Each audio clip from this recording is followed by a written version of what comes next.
Good evening. It is 7:01 p.m. and I call to order this meeting of ANC 5F. It is our last regular meeting of 2023. Welcome everybody. My name is Joe Bishop Henchman and I act as chair of ANC 5F. We're pleased to get started. We'll start with a roll call and I'll call the roll. Commissioner Anderson. Present. Commissioner Bishop Henchman here. Commissioner Galvan. Commissioner Galvan. Commissioner Hurst. Here. Commissioner Pinckney. I do not see him. Okay, no Commissioner Pinckney. Commissioner Sani. Here. Commissioner Williams. I do not see her online. All right, I'm gonna try again. Galvan, Pinckney, or Williams. All right, I think Commissioner Galvan said he's on his way. Not in any event, we do have quorum. We have 4 commissioners here. And so we can move forward with business. The first thing we do is public comment. Any member of the public can speak for up to 2 minutes to the commission on any topic that they wish. It can be relating to the agenda, it can be anything. And you can do it from here in person or you can do it online. And if you're online and wish to speak to the commission, use the raise hand feature and then we'll unmute you and call on you. And then if you're here, if you could raise your hand, we'll call on you. And then it would be best if they stand where, Commissioner Sani? Just somewhere towards the front of the desk. Somewhere towards the front of the desk so the people online can see. So with that, we'll go to public comment. Does anyone wish to address the commission? Yes, ma'am. We'll start with you. Do I have this hand? You can, if you can wheel up closer, it's about getting the microphones. You're not going to be on the camera. It's mainly for the benefit of our online audience, which is, how many people do we have online right now? 12. 12, so, yeah. Okay. And if you can give your name also for the record. My name is Jackie. I've been a resident of Eglinton Place for a little over 3 years, but I've been part of the community for longer than that. So the issue that I wanted to bring forward has been an issue even outside of the hours, and I'm about to state, but specifically when school lets out on what's that road? T Street by the high school. If you are trying to get home when school lets out, what is that, like 3 and 3:30? There could be a backlog because of people who choose to double park while they're waiting for their child to leave the school premises. And I have asked the crossing guards, hey, are you all allowed to ask people who are double parked to please move? And they said that they don't have that authority. There's been times where I've had to get out of my car to, sort of see what's going on and sort of ask people like, hey, can you get around? Can I, guide you through? But that's even an issue, even outside of school hours, people who live in the neighborhood who are getting dropped off or waiting for someone to come out of their home, will double park. And so you sort of have to go, around the bike lane or they're in the bike lane. So I don't know if there's anything that can be done about that, but I've noticed it more lately because I'm driving home at that time. Thank you, Ms. Jackie. Other members of the public in the room? Seeing none, anyone online? Yes. Daniel first. Is it, Dan Aaron-Price, Mr. Aaron-Price? Yes, good evening, commissioners. Can you all hear me? Yes. Okay, wonderful. So I'm just going to put a document in the chat. Oh, I can't do that. Well, I'll send that after the meeting, but there is a petition going around for ANC commissioners to sign onto in relation to ask DC Council to demand a ceasefire within Gaza. So I just wanted to send that over to the commission just to get your eyes on that, just to take a peek and see if you'd be willing to sign on. Thank you, Mr. Aaron-Price. Other members of the public? All right, with that, I'll close public comment and we'll proceed to response from public comment. I did want to know Commissioner Galvan is present. Response from public comment, any commissioner who wishes to respond to any of the comments will be recognized. Commissioner Sani. Regarding your comment about parking around school pickup and drop off, I'm in Edgewood. I'm not in that part of Eckington, but we have a similar challenge in my neck of the neighborhood. There are 4 or 5 charter schools just down the block from me, and they park in the alley and block people's driveways and garages. And one thing that I've found some success with, and this is not just you, but neighbors and any commissioners who might be at that part of T Street near McKinley, is that the school they have? I found good luck actually reaching out to the school administration to say, hey, please send reminder emails, because they have a closer relationship with the family members who might be engaged with the school pickup and drop off process. And sometimes a nudge is enough for people to realize, oh, what I've been doing is not right. But beyond that, I think there's also been some success in getting DPW out there or DDOT out there. But of course, the traffic safety professionals are not, that's not in their charter to deal with that. They're more just keeping an intersection clear, less so traffic moving. But that might be a case where, yeah, engaging with maybe the local DDOT community ways and for that would help. But obviously, very circumstantial to your block. Other commissioners?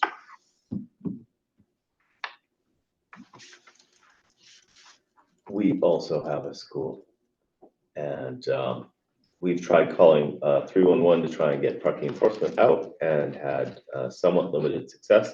There was a meeting where we tried to ask them to be willing to send parking enforcement daily or weekly, and we were told that it had to be done, called in every time, and that it wouldn't be a regular fix. But by calling around 2, we did get parking enforcement out near the school, and got a certain number of parents ticketed, which I felt was at least a start.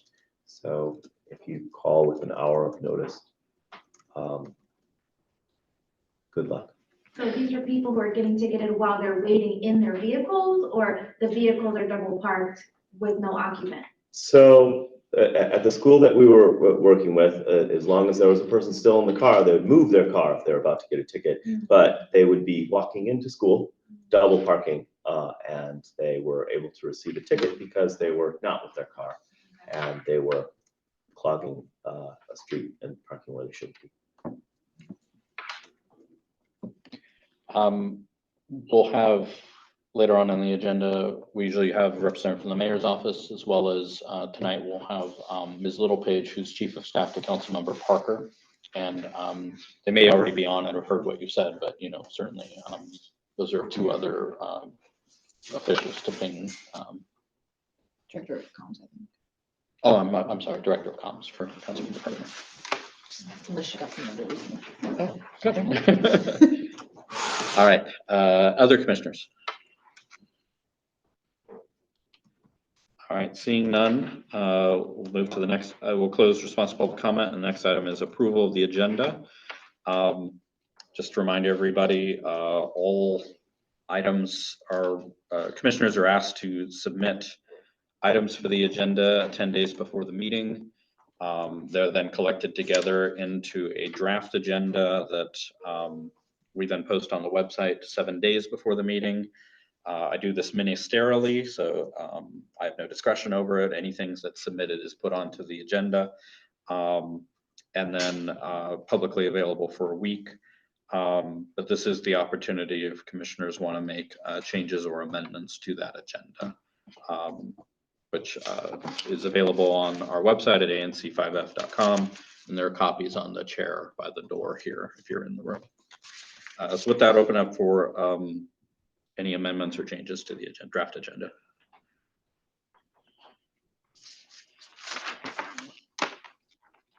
Councilmember Anderson, did you have a presentation you wanted to add from DOB, or am I misremembering that? That was last meeting, so I think Okay, so, okay, I think we're good. okay.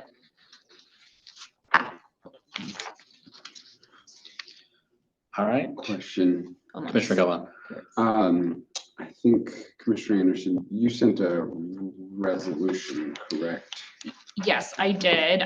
So those are regarding the actions those are in response to the two actions that are on the consent agenda regarding the two BZA cases. When we come to the consent agenda, I will propose removing two items so that we're able to discuss it. Got it. Thank you. Hearing no other amendments, the chair will move that we adopt the agenda as presented. Is there a second? A second. Second by Commissioner Sani. Is there any objection? Hearing no objection, the agenda is adopted. Next item for approval of items for committees. I've not been given any items for refer to committees, but this is the opportunity if commissioners want to draft stuff to send. I will have one that for the alcohol licensing committee, I'd like to plan a meeting with the proprietors of Right Proper Brewing Company. They've announced that they'll be opening a new location in ANC 5F and would like to get started on the settlement agreement process for that. And I'd greatly appreciate the committee's help with that. And so I can help facilitate the, I met with the manager and can help facilitate the discussion and get that going. Other referrals to committees?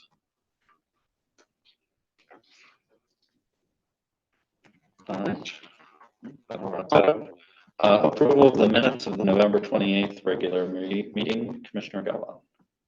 Yes, thank you, Commissioner Henchman. The minutes were distributed shortly after, about a week after the November 28th meeting on December 3rd, and then received only minor comments and posted the website on December 10th. So I'd like to motion to approve the November 28th commission meetings as meeting minutes as drafted. Commissioner Galvin moves to adopt the minutes as presented. Is there a second? Second. Second.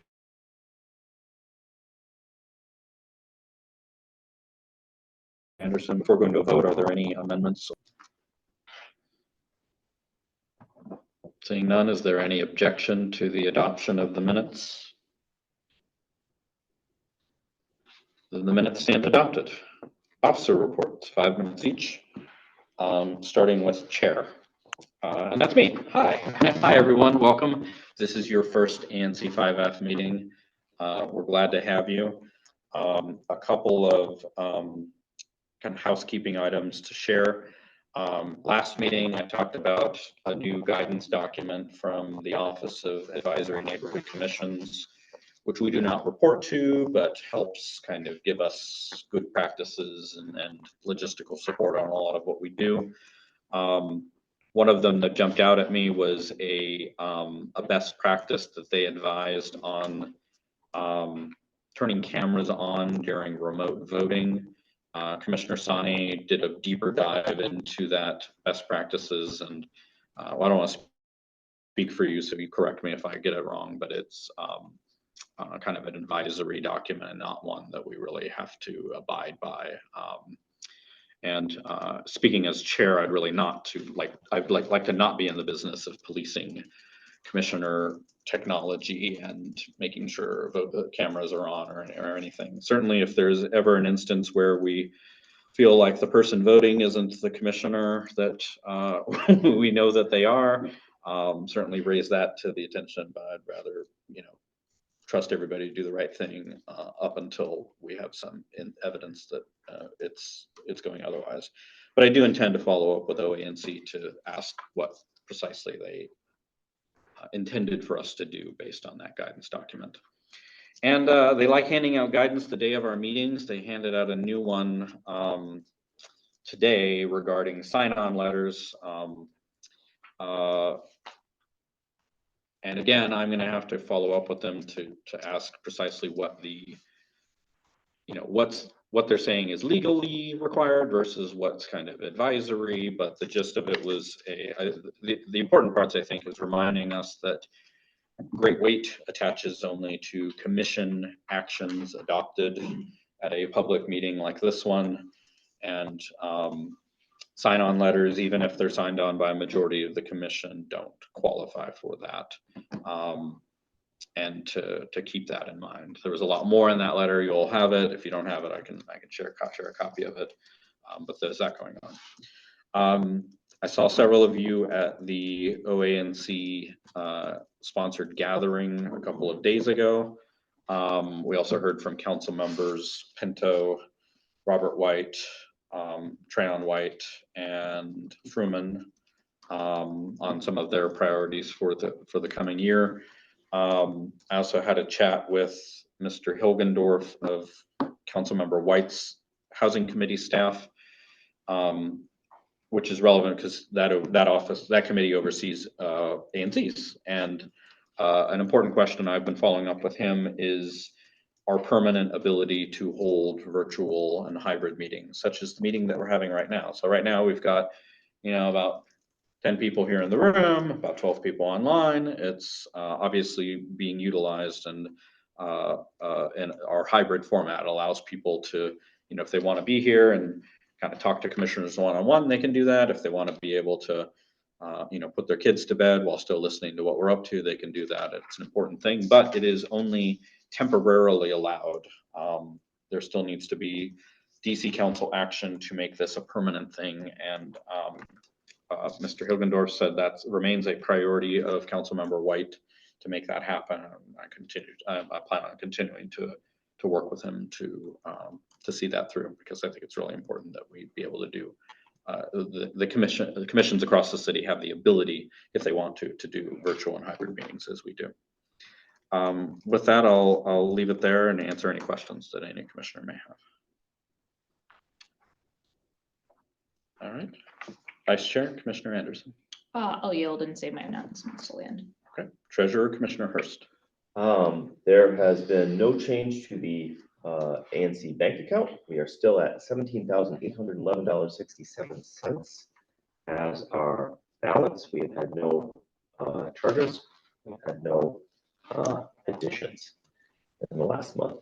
I am greatly looking forward to a public safety meeting with Councilmember Parker on Thursday, which has been requested by many of the folks in my SMD because of a real uptick in crime and some disturbing incidents that we've been having in our neighborhood. And yeah, I'm really looking forward to hearing him speak at that event, and I'll try and report about it more at the next meeting. Thank you, Commissioner Hurst. Secretary, Commissioner Govan. Yes, thank you. I will also mention, in my own single member district, that there was a homicide on the 12th of December. So it was a double homicide, and it pretty well shook the community. It was an argument between a couple of people at the 4th and Adams Street Northeast corner area. Fortunately, a suspect was found and arrested yesterday or the day before, if I'm not mistaken. I know it's really challenging with a lot of this crime to see and not have some resolution. And obviously, the due process has to still occur in this particular case and figure it out. But hopefully that will put, at least some ease for some folks. And I know it's rough right now for a lot of people. And my condolences to the families of the two that were lost in that area. The other thing I'll note is that there are, while it's not election season for us, there are two other major community organizations in Eckington that are currently having elections. The Eckington Civic Association, as well as community organization called Eckington Parks and Arts. I just encourage folks to check out their websites, see what kind of work they do, and get involved. I think, the community always needs more people to help. And so I highly recommend both organizations that at least I've been a part of for a short period of time. So. I think ECA needs a secretary if you aren't getting enough secretarial work here. I'll pass. Yeah. But that's all I have. Thank you. All right, thank you. That concludes officer reports. We'll proceed now to committee and task force updates, 5 minutes each, starting with alcohol licensing. Ms. Coughlin. I believe Ms. Coughlin is not on. No, she is online. Oh, she is. Oh, because she asked. If not, she did submit a Nope, written. I'm here. I made it. Oh. Hi, I'm Melissa Coughlin. I'm the chair of the Alcohol Licensing Committee. We meet on the second Tuesday of the month. We met last week. The only item that we had to discuss was the new application for a Class C retailer permit for Doki Doki Barbecue, which is in the Bryant Street Food Hall. Following on, we had some discussion, and then following on the precedent that we've set, the committee recommended that we do another settlement agreement. We know that they're within the confines of the Bryant Street Food Hall, but their application included hours of operation that are not congruent with Bryant Street Food Hall or with the other 2 alcohol vendors that are in there. So we want to ask them why and just make sure that we have some sort of alignment. The other 2 retailers got their licenses before this committee, and I think even the ANC was stood up. So this is Commissioner Williams. I did send out the minutes of that to the distribution list, which she's on, and I can follow up with her on that. The other thing that came up, and I'm not sure where it's appropriate to discuss this, but there have been some placards coming through for cannabis sales. And the question that I posed the other night is our committee need to also address those? And Commissioner Galvan mentioned that we might have to propose it as a bylaws change for the ANC. I don't know. Yeah, there's a couple of placards that have come through from ABCA, and at least one of them is 5F. There's been some other places that have opened that haven't had placards that have come through, but yeah, just not sure if that's under our committee as well, since ABRA is now ABCA, and what we would need to do on the ANC level to change that. I think the committee's fine doing that. We just didn't want to overstep our bounds if that wasn't appropriate. So that's all I have. Oh, also, we have that community forum. If anybody, I'm going to throw it in the chat to whoever's the 5F meeting person. If anybody has any feedback on an establishment that sells alcohol, you can do some feedback on this form. It's not replacing the ABRA complaint form, but it just helps the committee be in a better position when renewals come up to make recommendations to the ANC. That's all. Thank you. All right, questions or comments for Ms. Coughlin? Commissioner Galvan. Yeah, thanks, Ms. Coughlin. I definitely agree. I think since this was kind of added, or ABRA was ABRA, now it's ABCA since the time of this start, that bylaws. And so in the new year, I'll propose that minor change to see if we can get that approved by the commission. So I'll take that as an action item for me. Happy to work with you on that.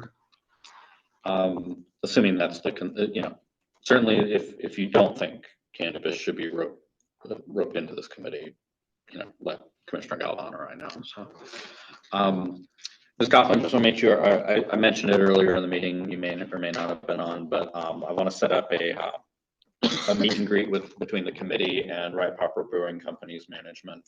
They're planning on opening a new location within 5F, and I want to get started on a settlement agreement discussion. Okay. Other questions or comments from Ms. Coughlin? All right. Community engagement has no chair, so unless anybody has a report from them, we'll skip that one. Public Safety and Health Committee actually also technically has no chair, but I've written Mr. Aaron Price here because he was chair of the predecessor committee, and I imagine, well, let me not imagine anything, but let me call on him and see if he has a report. Well, I do have a report. Thank you, Commissioner Bishop Henchman, and good evening, neighbors. So my name is Daniel Aaron Price. I was the former chair of the Public Safety, Health, and Community Engagement Committee, which is now the Public Safety and Health Committee, and now our newly established Community Engagement Committee is separate. The Public Safety and Health Committee will be meeting every third Thursday of the month. So that means that our next meeting will be held this Thursday, December 21st, from 6 p.m. to 7:30 p.m. in the community room that we currently have for the Eckington community room. We also will be doing this hybrid. So there is a virtual link that is posted online on anc5f.com. So if you go there and click on committees, you'll be seeing that virtual link over there, including agendas. Another update I have is that we have a Google Drive that we've created, and we will be placing this on the website. The Google Drive houses all of our agendas, all our meeting minutes. We also have a few trackers that are currently going specific to city council legislation as it relates to public safety. We will be placing some committee readings so everybody can get a bit more educated about public safety and gold standard practice, evidence-based practice regarding public safety, including any resolutions and various resources that we come up with as a committee. In terms of the city council legislative tracker, I just want to let the commissioners know that we are currently tracking 3 pieces of legislation regarding public safety, one being the Improving Safety and Emergency Response on Transit Corridors Act, the Safe Commercial Corridors Amendment Act, and the Whole Government Response to Crime Act. All 3 of these acts that are up for consideration in the DC Council will be holding a continuation of their public hearing tomorrow. So with that being said, any community members that are interested in crafting testimony, we would love that just to get some feedback on those bills. So we're ensuring that we're keeping our community as safe as possible and ensuring that DC Council is passing legislation that is common sense and makes sense toward gold standard practice of public safety. Last update that I have too is I just want to provide a resource to the community since we've compiled a bunch of resources as a committee thus far. So for the community, if you're unaware, the Metropolitan Police Department has an anonymous tip line. So if you have any tips about anyone who may have an illegal gun, or if you have any tips about any sort of crime that was committed within the ward or within the district itself, the tip line is available 24 hours. You can text it, you can send videos to it, and the text line is 50411. So Commissioner Galvan will put that in the minutes, but you could text it, send videos, anything, and that is completely anonymous. MPD is constantly checking it on a 24/7 basis. And then my final update is just join our committee. We could use more people. We want to get as many people educated about public safety and good public safety approaches.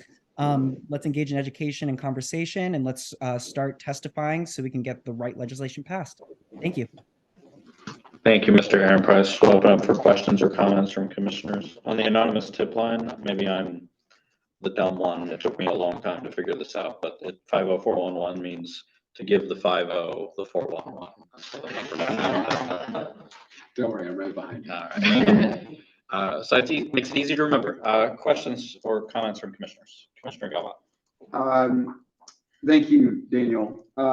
Question for you about the existing, the legislation that's currently out there. I know those hearings are continuing. Do you have when testimony is kind of finally due, or the due date for some of that testimony? I do. So testimony after a public hearing is typically 2 weeks afterwards. They will put any record that is anything that is sent via email or via voicemail even on the record 2 weeks after the public hearing. So we will have 2 weeks after December 20th in order to send in any sort of comment. Got it. And second question is this the second hearing for these? Is this a committee on the whole hearing, or is it the committee specific subcommittee hearing? I believe it's specific subcommittee hearing, and it's the second one. They had one, I believe, a week earlier, but I believe there were even more individuals that wished to speak, so they decided to do a continuation. Got it. Okay, great. Thank you. You're welcome. Other questions or comments? Commissioner Anderson. I have a comment. I know this is everyone's favorite topic, but I do think it falls under the realm of public health. I unfortunately can't make it to the meeting on Thursday. I do have to attend to my day job or night job rather. Wanted to kind of put it out there. I think we're getting increasing comments from neighbors about rodent abatement. So I know that just a reminder, everyone, you can submit an individual 311 request to request rodent abatement at your residential property. It's very easy to do and they're very responsive, but the other avenue that is available is to request, basically there's a petition that you can find online. We'll put the link in the chat. But to request essentially rodent control services for your entire block, you just have to get your neighbors to sign, decide a day. You don't need the ANC support to do this. You can do this on your own. If there's any interest from the public safety and health committee to help coordinate this in the new year, I think because it is a little bit of door knocking, that would be something I think would be very appreciated by neighbors. Thank you. Other questions or comments? I had a question. Commissioner Hurst, you mentioned a public safety meeting on Thursday. I think with the council member, is that? Yeah. How does the timing work with the, I'm just seeing whether maybe we can do two things rather than one, or I don't know. But So it might be good to let the council members' representatives speak to the time, because I've heard a tentative time that is not completely confirmed, and I was promised that I would get a completely confirmed time, location by tomorrow morning. It's kind of a little bit of an emergency meeting that has been called because of, yeah. Maybe when you find out, if you could forward it to everybody and. I will. Yeah. Perfect. All right. Transportation and Public Space Committee, Commissioner Sani. Yeah, unfortunately, we were unable to meet in December because, the meeting was extended because, none of us were really available, real life got in the way. So we opted to postpone the presentation from, Mr. Hart and the other folks, on the Q North Street initiative they're taking forward. We are postponing that presentation to, February to give them enough time to kind of, advertise it to members of the community, as well as to ensure it doesn't collide with any holidays, as our January meeting most likely will, just with people traveling for vacation and such. But elsewhere on the TAPS agenda, we started discussions on our draft resolutions for wayfinding and pedestrian improvements along the 4th Street Northeast corridor. Still early days on that, but we hope to have something ready for the commission, or for ANC 5 as a whole to vote on in the subsequent meeting. Additionally, I attended the Friends of Metropolitan Branch Trail, the local effort of some neighbors to improve the quality of Metropolitan Branch Trail. You may recognize them by the water stations they've set up along the trail. It's entirely a volunteer effort, zero city money going to it, donations only. But they're working to try and improve the amenities for all who use the MBT. And so they had an end of season gathering at Winter Garden, and I went to kind of show support, and it was nice to meet them. They had some folks from VDOT there as well as MPD, so we got to talk about trail safety from all perspectives. But there, I also had a chance to talk to VDOT, and they let me know that they have some very exciting plans for improving the connectivity of our bike network, specifically along Michigan Avenue, where there is the gap between Monroe Street and the Irving Street, like cross-down cycle track. They're currently working on getting the 30% designs for like a wider multi-use trail sidewalk along that way. I've heard from some neighbors that they consider that insufficient, but as with anything, it's a conversation starter, not this is the design that's going to go forward. So I encourage folks who are interested to continue to share feedback to VDOT, to the commission, and we can try and shape something that we're all pleased with. And that is it for TAPS. Thank you. Questions or comments for Commissioner Sani? All right, next is zoning and development. It does not have a chair, so as a member of it, I'll speak on it. No new zoning applications this last month, although Commissioner Anderson did hold an SMD meeting relating to the, I think relating to the one or more of the resolutions that she'll be offering later in the meeting. We did notify Mr. Tobin Stone is willing to serve as chair of the committee. So I would like to move to amend the agenda to add that under item 14A to appoint Tobin Stone as chair of the Zoning and Development Committee. And if anybody objects to that, well, is there any objection to adding that to the agenda? All right, seeing none, then we'll consider that under 14A. We're still working out a time for the meeting. We want to make sure that we're not overrunning. All the other committees have set their times for meetings, so we want to make sure we're not overlapping with any of them, and we'll do that in the new year. Anything further on zoning and development? All right, seeing none. Task Force and Outreach, Commissioner Sani. Yeah, task force outreach, we had a few actions we carried out this past month. We assisted some of the committees in setting up some of their digital infrastructure so they can run effective meetings both online and put materials online. Additionally, we renewed our domain name, 10% metal. We are nearing a year of ANC 5F being in existence. So as time turns, so do our renewal fees. But yeah, I will be putting, because that happened less than a week ago, I didn't want to put out the reimbursement without notice, but it will come forward in probably the January meeting. So we'll have that ready, Commissioner. Other questions or comments, for Commissioner Sani? All right, I will conclude that. Library Task Force, I think Commissioner Anderson, we asked you to look into this last month. So I haven't heard any updates from Martha. I did ping her right before at the start of this meeting too. Yeah. Just to see if there are any updates. I think the last update that we had was she let us know that, and Martha Sarkacia is kind of the community engagement person at the DC Public Library System, who had said a couple months ago, we'll be in touch in a couple of months once we have an update on locations. So no update yet, but we'll continue reaching out to them. Perfect. And then just if maybe not everybody follows everything the way we do, but Eckington and Edgewood are in DC budget to receive a public library in the next couple of years, and right now we need to help them identify optimal location of where it will be. And if you're interested in being part of that process, the Library Task Force needs your help. All right, I think that concludes committee and task force. I'm sorry, were there any questions on Library Task Force? All right, seeing none. All right, I think that concludes committee and task force updates. Did I miss anything? All right, seeing none. Presentations relating to agenda items, none were submitted. Were there any that anybody had? Nope. All right.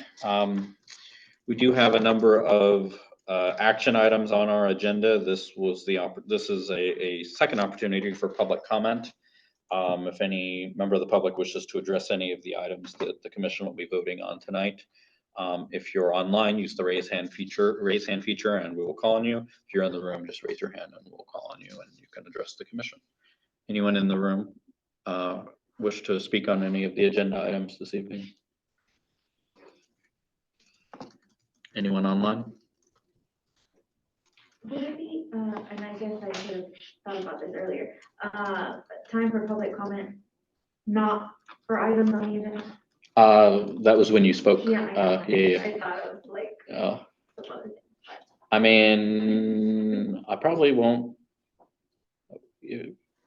Let me not make the, go for it. Okay, so this came to mind when the NBT trail was mentioned. I run along the NBT trail and the water fountains don't work, and that was even before the weather got colder, and I just wasn't sure why they weren't working. The last fountain that was working was the one in front of Bryant Street, but now it's not working anymore. And I presume that they have to be winterized, but they weren't working even before the winter. If you could, I'll give you my email. If you could email me the locations of each of the ones that aren't working, which maybe it's all of them, but like that would be helpful. Okay. And then I'll follow up. Okay, and then my second thing, I don't know how much really anybody can do about this, but there's two ways out of this neighborhood, Eckington. You either go Florida Avenue, New York Avenue, or you go our street, North Capitol, you know, or you go Rhode Island, you know. And since the construction started in that circle, what is the name of the circle? Yeah, you know, many times there's one lane that's closed, so the 2 lanes that are coming from the FedEx, you know, Eckington Place have to merge into 1 lane onto Florida and then New York. But what happens is that cars on Florida Avenue, they run the red light, there's no red light camera there, and they block the intersection, so that cars who have the green light on Florida Avenue to turn onto New York Avenue get stuck. There's gridlock because cars on Florida Avenue coming the other direction to help me out here. Cars that are coming from Florida Avenue Uh-huh. trying to go onto New York Avenue block the light. Correct. And residents that are trying to leave Eckington Eckington Place, Place. making the right-hand turn onto Florida to go around to get to New York, end up getting blocked because that other Florida Avenue traffic blocks the light and they don't stop at their actual red light. Or they run their red light when when the Eckington residents have the right of way of making the left to get to Florida, or to get to New York Avenue. And the construction folks sometimes are very nice and, you know, will tell the cars to stop, you know, that's not really their job. And, you know, that is a hazard for them too, because if somebody decides to run the red light and run over a construction worker, like, that's the end of you. So, you know, I don't know if that's within, transportation and public space, or, you know, I don't know, to bring up that concern. I'm not suggesting that we get cameras. I understand why we have them and why they're needed. But that intersection is a hot mess. It was a mess before even the construction, but now it's like worse. Thank you. I got to experience it myself. Now, admittedly, there was a building on North Capitol on fire when I was in it, and so everybody was trying to do that route. Not just me, but let me.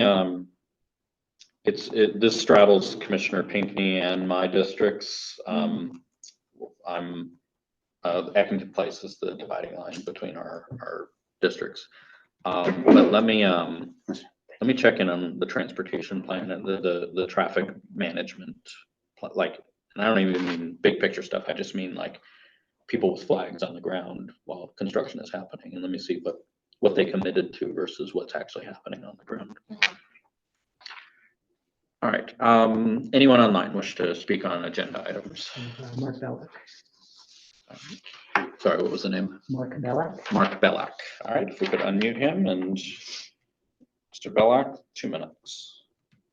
Thank you very much. I assume now is an appropriate time to comment on the construction plan for 1941 2nd Street Northeast. Yes.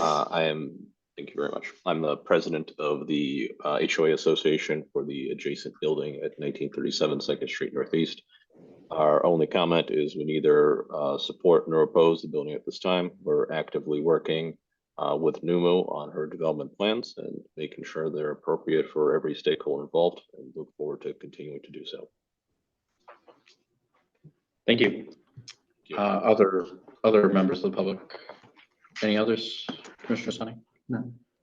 All right. Sorry, for Commissioner Gullah. For clarification, Mark, you said you do not support taking any action at this time? Do not support nor oppose. Nor oppose. Okay, thank you. All right. Going once on public comment, use the raise hand feature.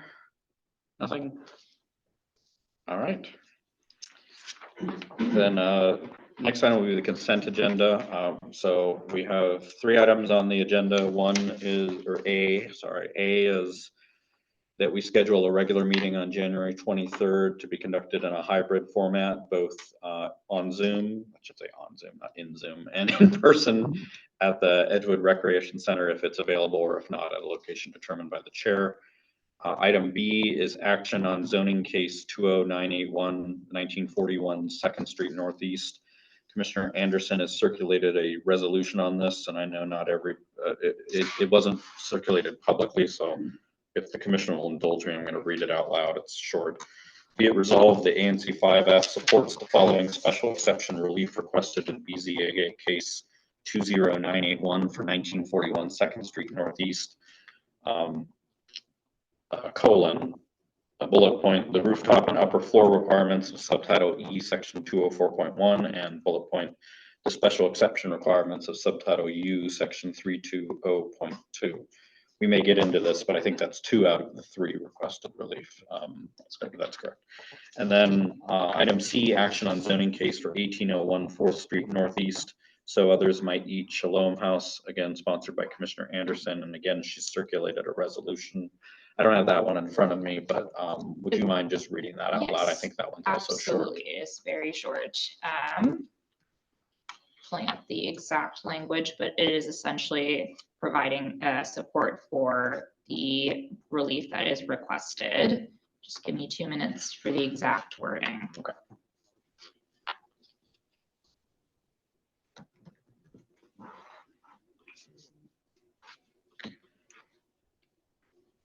While she's pulling that up, Commissioner Galvan,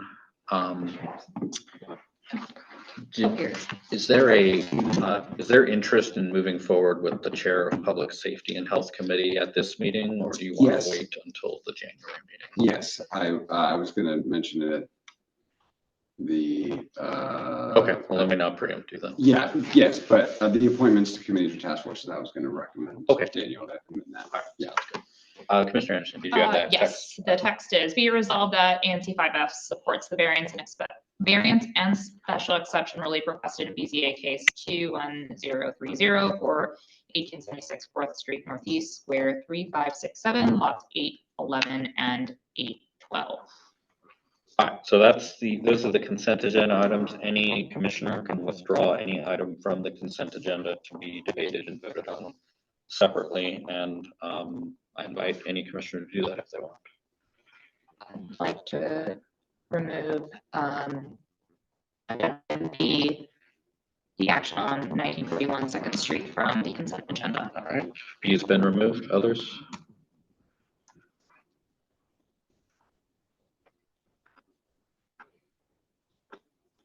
And then no other commissioners have joined us online. I just want to make sure we're not leaving anybody. I do see Commissioner Williams has joined us. Okay, good. Make it closed. All right. Then that leaves A and C on the consent agenda. A, scheduling the January 23rd meeting, and C, the action on 1801 4th Street Northeast. The chair then moves that we adopt those 2 items on the consent agenda. Is there a second? Seconded by Commissioner Galvan. And we'll now proceed to a vote on the consent agenda of those 2 items. Anybody unclear on what we're about to vote on? All right, Commissioner Anderson. Aye. Commissioner Anderson votes aye. Commissioner Bishop Henchman, aye. Commissioner Galvan. Aye. Commissioner Hurst. Aye. Commissioner Pinckney. Commissioner Pinckney. Commissioner Sani. Aye. Commissioner Williams.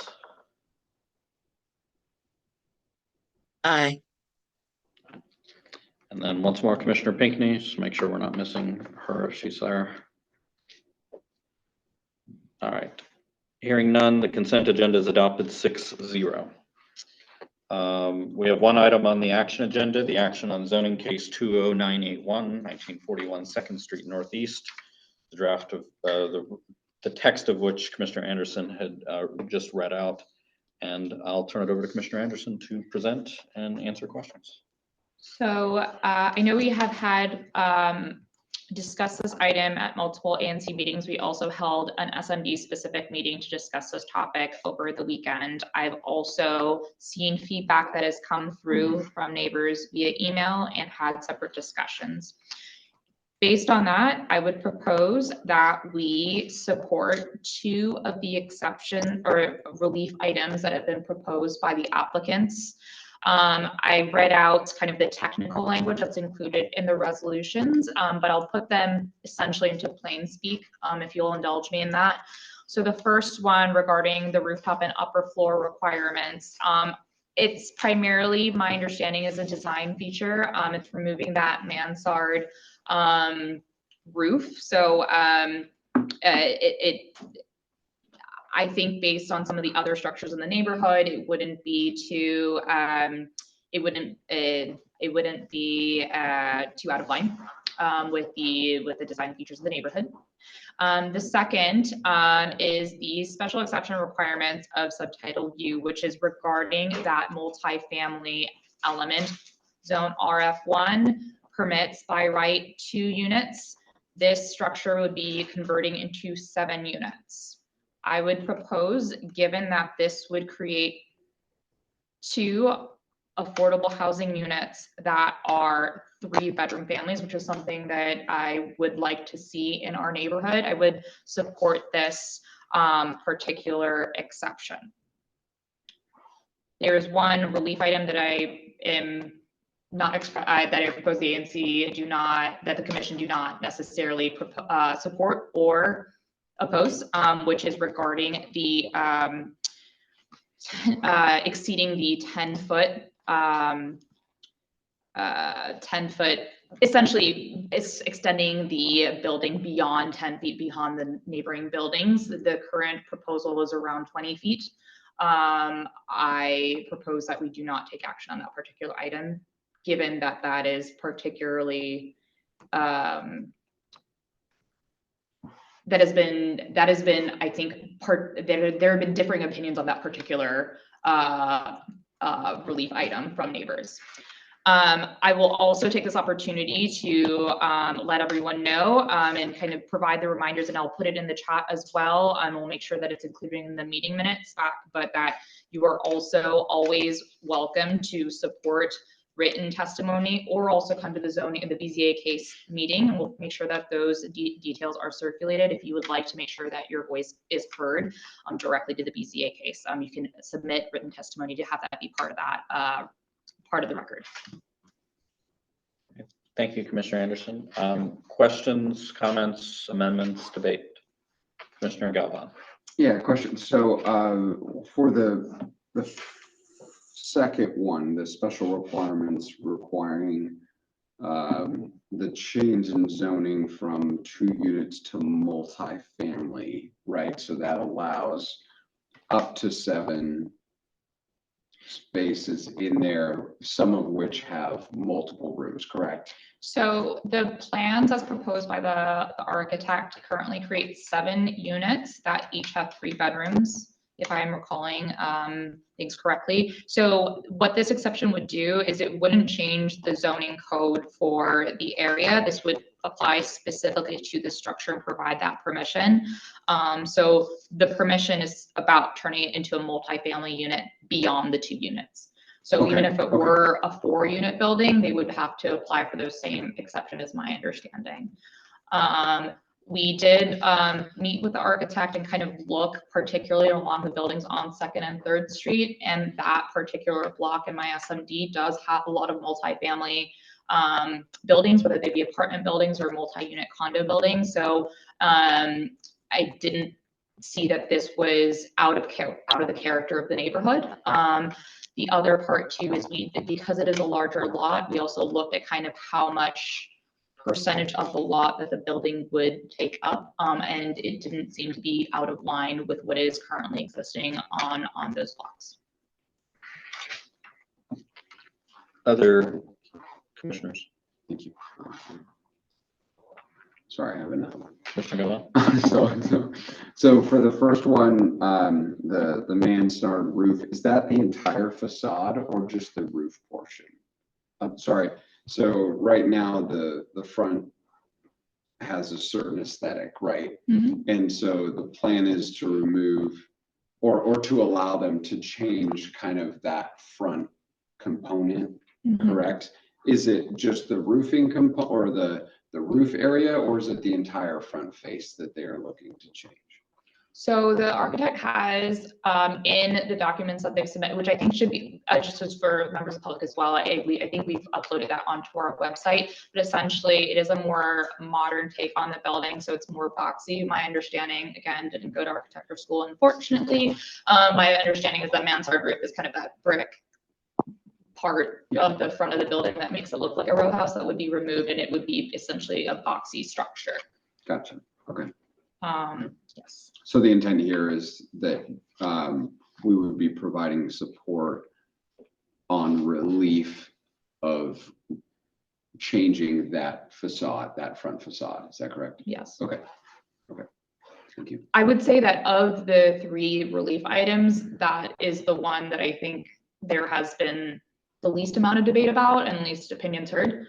So I will put that out there, which is why I felt comfortable providing support for that particular relief item. I do think that the second and third points of relief were the areas where there was more considered debate. But I think based on particularly given the neighboring buildings HOA, I think it seemed we kind of got to a point where a lot of the neighbors were at no opinion in some ways. I know that there were still neighbors that do oppose the project, but I wanted to make sure that we were focusing specifically on the areas of relief.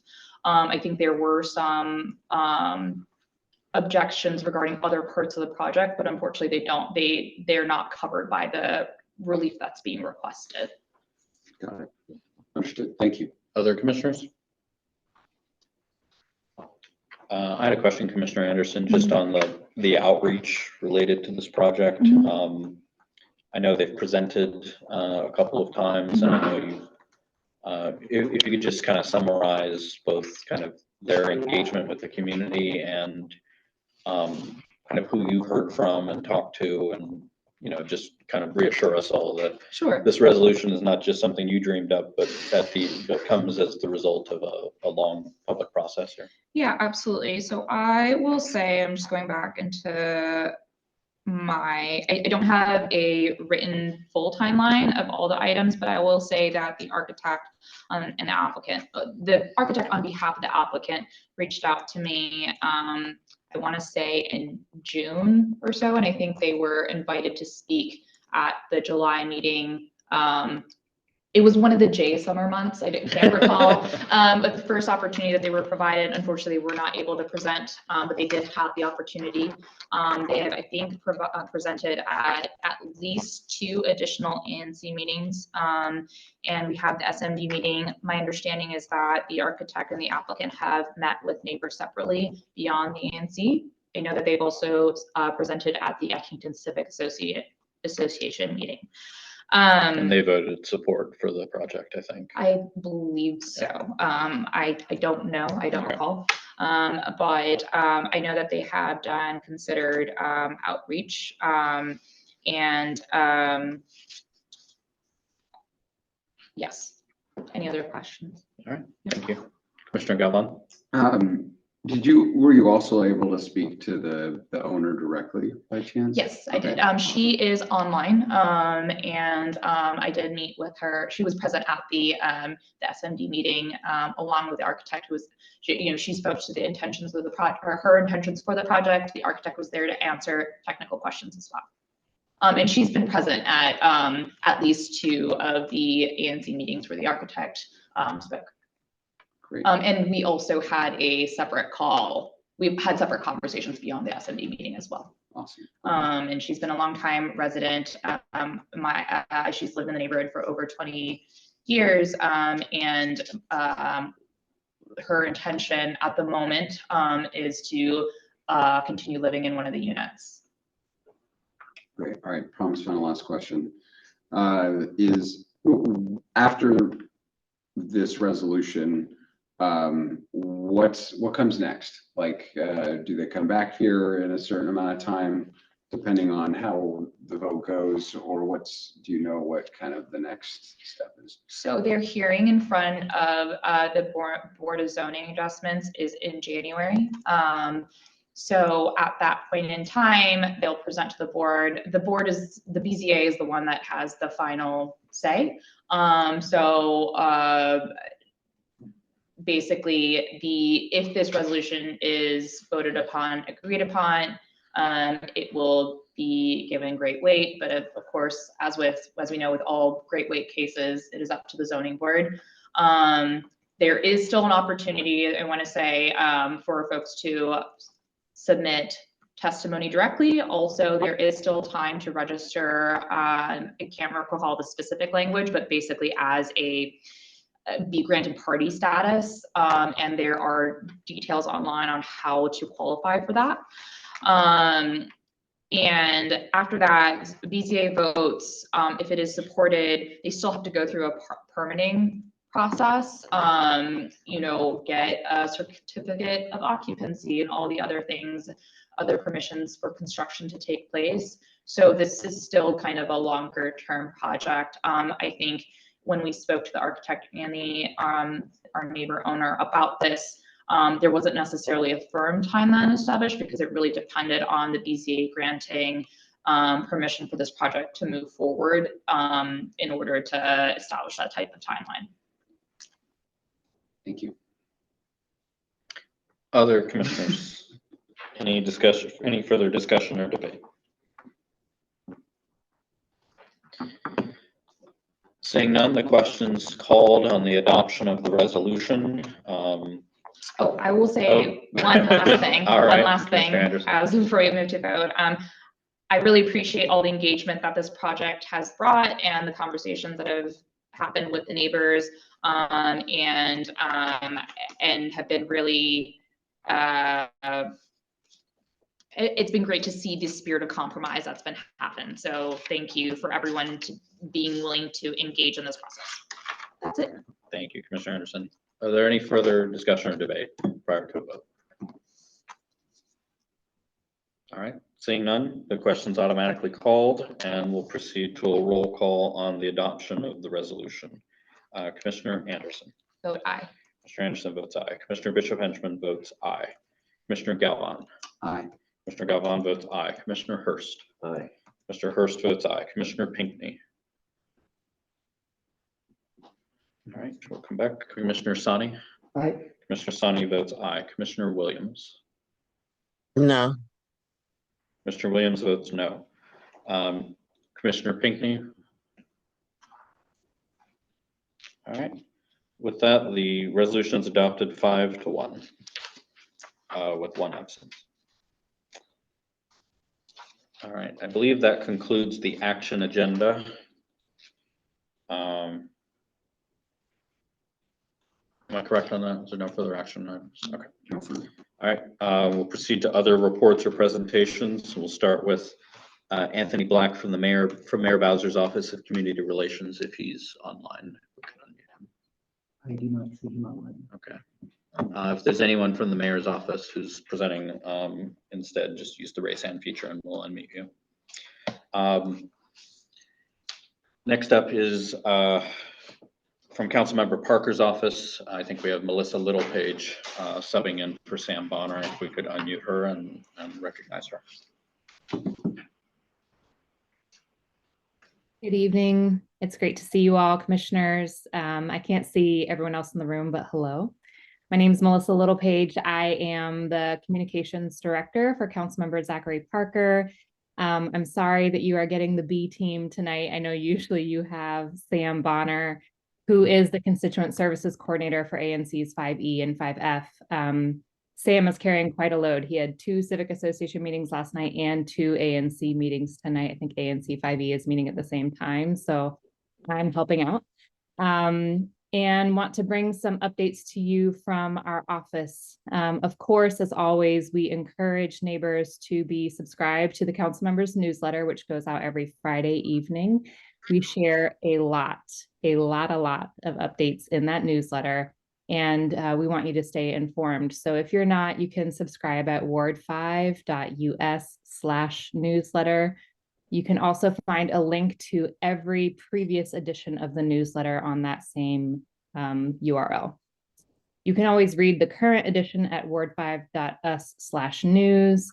I know this week in our upcoming newsletter, we'll definitely be covering some of the impacted and modified government services ahead of the holidays next week. So you'll be seeing some impact to trash and recycling collection.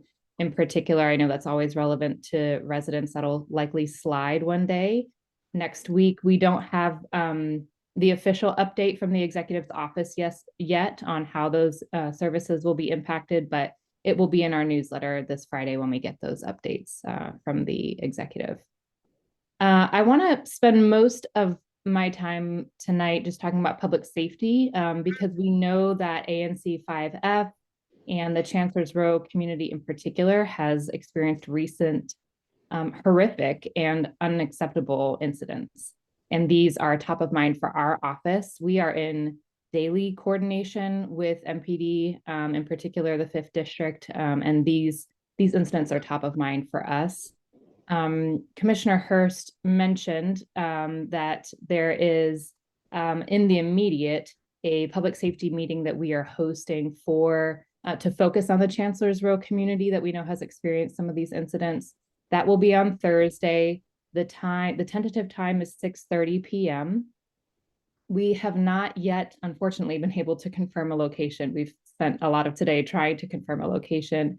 We're hoping to have confirmation for you tomorrow morning. It's looking like it will be Edgewood Rec Center, but again, please wait for a final confirmation from our office. When we have that info, we'll share it with the commissioners and with neighbors. So, you know, I think a lot of the questions that we are getting at our office about public safety obviously center around legislation, as that is, you know, a lot of the council members' work is legislative. There have been many pieces of public safety legislation flying around. Some of them can get mixed up. Of course, this summer, the mayor introduced her Safer, Stronger DC legislation. The council passed portions of that legislation on an emergency basis in July, which Councilmember Parker voted in favor of. This fall, there have been several additional pieces of public safety legislation that have come forth, notably from Councilmember Pinto. There's also been a bill that was introduced that Councilmember Parker co-introduced called the Whole of Government Response to Crime Amendment Act of 2023. All of these public safety bills have been progressing through the Committee on the Judiciary and Public Safety with hearings, and Councilmember Parker has been a very active participant, as we've heard from public, expert, and government witnesses on all of these bills and how to make them better. Currently, we are anticipating that the council will take up these bills for a vote in the new year, sometime in January. And we're optimistic that substantive changes will pass. Councilmember Parker anticipates that he'll be supportive of the public safety legislation that comes up to the council for a vote. But again, we can't give definitive answers on his support yet because these bills are still in committee and they're still being marked up. So we haven't seen final versions of these bills and we can't give definitive answers on our support for them until we've seen final versions. We know that there's been a particular pain point around pretrial release, and that's relevant to this community as there was an individual who was apprehended for 18 armed robberies, who then was out on pretrial release, and that definitely creates a lack of feeling safe in your own community. So we know that this has been a particular pain point, and it's a difficult issue to address. There's no easy legislative fix here. Ultimately, pretrial release is up to the discretion of the courts and of judges. And of course, here in the district, we do not appoint our own judges. And by law, there's a certain healthy level of checks and balances that prevents the legislature from dictating the decisions of the courts and of judges. Now, through legislation, we can, to a degree, limit judges' discretion when determining whether or not to grant pretrial release. Currently in the law, if an individual is presumed to have committed a violent crime, a judge has to make a case as to why that individual should be held. And there is legislation pending before the council now that would flip that, so that if an individual is presumed to have committed a violent crime, the judge instead would have to make a substantial case as to why the individual should not be held. And we think that this would likely increase safety for the community. The last piece I want to say on this public safety topic is that something that's really top of mind for our office is crime lab accreditation. As you may know, we have an unaccredited crime lab. This is a huge problem. This is something that the council has been sounding the alarm on for years. But I can tell you that it's something that the council member is raising in one-on-one conversations with the mayor and with the deputy mayor for public safety and justice. We need residents to be reaching out to the executive's office about this.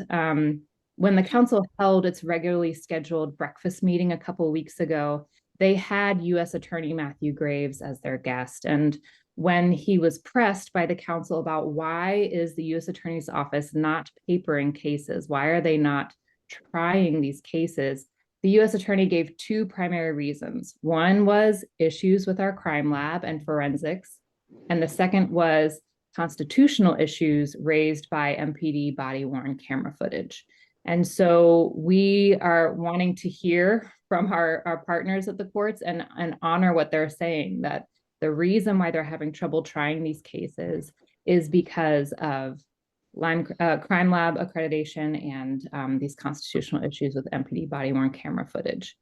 I think I will wrap it up there, but happy to take questions. And I know there might be other things on neighbors' minds besides public safety, but because I know that that's been particularly relevant to this commission and to neighbors, I want to be sure to hit on that in a more comprehensive way. Thank you, Ms. Littlepage. We'll open up for questions or comments, starting with commissioners and then members of the public. Any commissioners? Commissioner Hurst. You said that the council member couldn't really speak to whether he'd be able to vote for any piece of legislation until it's through markup. When would it be through markup? And then, of course, hopefully he would be loudly in favor or loudly talking about, you know, when can we expect to hear from him about specific bits of legislation? When will it be ready to talk about? Yeah, so we've, I mean, I'll just say that Councilmember Parker has been a very active participant in the hearings that have been occurring on the legislation. And so in those hearings, he's been voicing his support for the parts of the legislation that he's very supportive of and raising questions about parts of the legislation that he has concerns about. Again, we're anticipating that these bills will come before the council for a vote in January. Councilmember Parker is not a member of the Committee on the Judiciary and Public Safety, which means he wouldn't be voting on sending those bills out of committee. He would be voting once those bills come to the full council. So again, we anticipate that will happen in January, sometime in the new year when the council comes back from recess. And that's when Councilmember Parker would be making clear his position on these bills. But again, I just want to reiterate, we're very optimistic that what will come before the council, we will be supportive of. We just can't give a definitive answer because we want to make sure that we know what is in these final versions of the bills before we do so. Other commissioners? Commissioner Sani and then Commissioner Galvan. Cool. Thank you for that, Ms. Littlepage. I do recall, regarding the crime lab, I do recall like the mayor had announced that end of this year was her anticipated reopening of the crime lab. But I have seen like there in the past month, there have been some new questions brought to light about the crime lab's path to reaccreditation. Do you have any information about that and how the council member might be, like what the council member's office thinks the current planned opening or sign off date on the accreditation would be now? Yeah, I don't have an answer on that right now. I can go back to our team and see if we have a sense. My sense is that we still don't know, and we are struggling to get clear answers from the deputy mayor for public safety and justice. It's been a point of frustration for our office, but I can definitely go back to our team and confirm that is the case, that we don't have a clear answer. Thank you. Commissioner Galvan. First of all, thank you so much for the detailed introduction on this. I really appreciate that. And I think the crime lab accreditation is something I heard on one of the recent calls as well, that Councilmember Parker held. And I think it is a pretty serious issue. I almost feel like the collective, we need to be harder on the mayor for not doing, and this sounds like a pretty extreme thing that has gone on for so long without getting addressed. And you know, I hate to be able to really pressure people, but you know, just a thought, but you could, well, I don't know how the legislative branch works here, but could you like withhold certain, you know, their paychecks, for example, until they get it done? You know, like, I know that that's done on the congressional level, but you know, maybe there's really, how do we really turn the screws on this? Because it's things just seem like they're moving at a snail's pace, and it's really frustrating for a lot of folks. Absolutely. So just a thought for consideration. I know that would lead to probably more extremism and more partisanship, and maybe we don't need that. But you know, just a thought. I also wanted to mention about the hearing on traffic safety that occurred recently. I myself testified on that, and I hope to propose maybe something at the next commission meeting if I can get my act together. But I really do think that the way people drive and do things around in the city is pervasive in how people act. And it's just basic traffic laws, but there is a complete disregard for most people, I feel like, driving. You know, the traffic fines are a very small subsection of what people are saying. And I think we need to be really hard on people and encourage getting citizens involved, because it's very obvious that we can't pull people over anymore because it leads to dangerous situations, and it's completely out of hand. Every single person I talk to, whether it's at my job, whether it's in my SMD, are just they're up to here with, you know, just walking across the street and you feel like you're going to die every time. And I know I sound extreme when I say that, but it is colossally terrible. And so I really encourage to incentivize people, citizens who do want to see change for a safer community for everybody, to consider that in the legislation. So that's just my 2 cents of what I see often throughout the, and I think if we help reduce some of the dangerous drivers, we might also find that and I don't know the correlation or anything like that, but if we remove some of those dangerous drivers, we may also find other things that are leading to bad, pervasive behaviors. So just my 2 cents. So thank you. Yeah, definitely. And I will definitely take these 2 pieces back to our team, you know, what you mentioned about and agree with you about the snail's pace on the crime lab. This is something our office is thinking about. What pressure can be put that increases the sense of urgency? And of course, if you are the victim of a crime, it's already too late. And so we feel that sense of urgency in our office.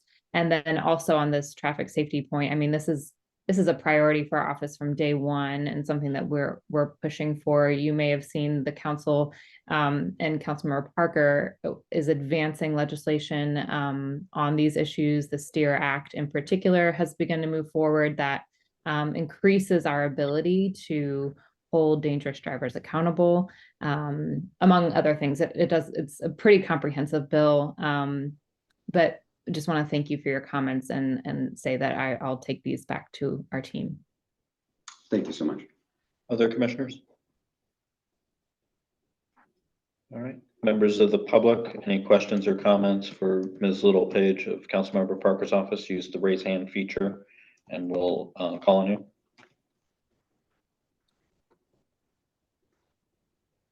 Not seeing any.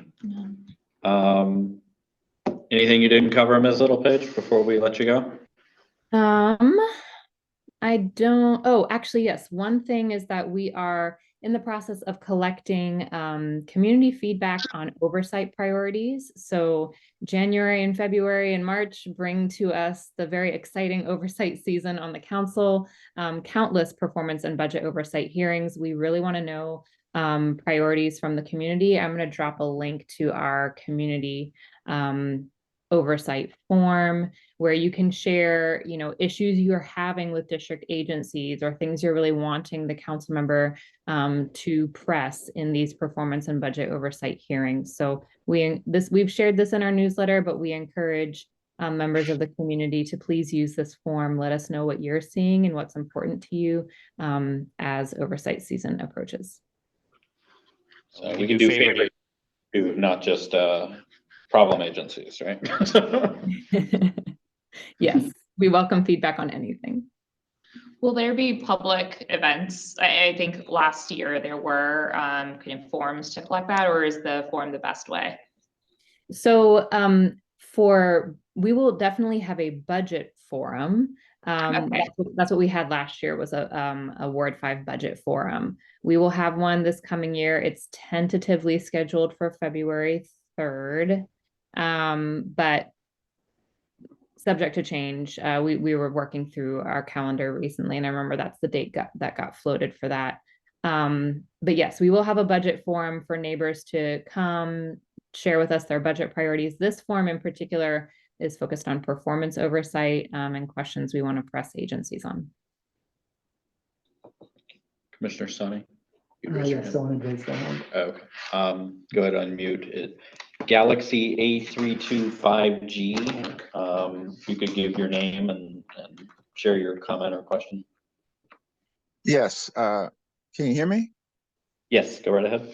Yes, my name is Mike Clark, and this is a question to Ms. Littlepage. Thank you for coming, Ms. Littlepage, and informing the community of this public safety meeting I believe you want to have with the Chancellor Road residents.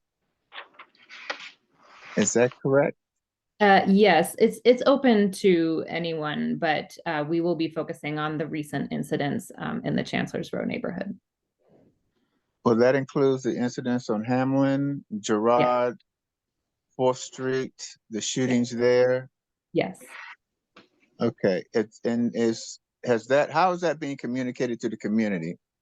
So we will share it out in our social media. We will share it with the commissioners, and we will be inviting the commissioners to help us spread the word. Because of the limited time we have in planning this meeting, we won't be able to do some of our typical outreach, like sharing it in our newsletter and that sort of thing. So we will communicate with the commissioners and on our social media.